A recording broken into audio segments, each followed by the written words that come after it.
भाई मैंने सुना है कि कांग्रेस वाले क्लेम कर रहे हैं कि मोदी जी ने वोट चोरी करी है और वो वोट चोरी बन करके उनकी सरकार बनी है। अगर भाई ये सच है तो बिल्कुल ठीक किया है। हाँ बिल्कुल ठीक किया है मोदी जी ने। मोदी जी को पता है देश के लिए अच्छा क्या है और देश के लिए अच्छा है उनका पीएम बनना। उनको दिख रहा था कि कोई और बन रहा है तो उन्होंने वोट चोरी करके खुद को दिलवा के खुद बन गए।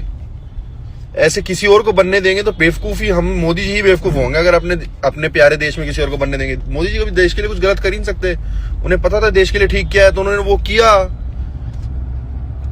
मोदी जी ने बिल्कुल वो किया जो हर पिता अपने परिवार के लिए करता है। मोदी जी इस देश के पापा हैं, ठीक है, और उन्होंने वही करा। कई बार बच्चों में अकल नहीं होती, जनता को थोड़ी पता कहाँ वोट देनी है, वह जो ऐसी पागल से ही कहीं भी चले जाते हैं देने।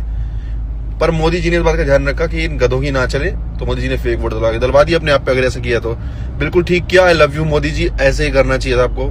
Full supporter. बल्कि मैं जनता की तरफ से माफी मांगना चाहता हूँ आपसे कि इन्होंने किसी और को वोट देने की सोची। भाई मेरी तो रूह कांप जाती है ये सोच के भी कि मोदी जी के अलावा कोई और पीएम बनने वाला था। मतलब कसम से आंखों में ऑलमोस्ट आंसू से आ जा रहे हैं सोच के भी। अगर हो जाता तो पता नहीं क्या हो जाता, क्योंकि मुझे तो आज भी याद है 2014 से पहले कैसे मुसलमान घर में घुस घुस के मारते थे मेरे को। भाई वो टाइम।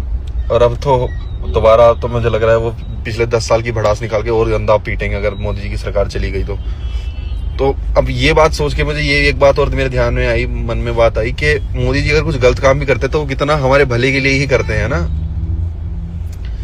वैसे तो ये बात सच है नहीं, क्योंकि सब मैं जानता हूँ सबको, सब ने पूरे हमारे व्हाट्सएप ग्रुप ने सबने मोदी जी को ही वोट दिया, तो वोट चोरी की बात आई आ सकती है। कांग्रेस में तो 0 वोट गए हैं।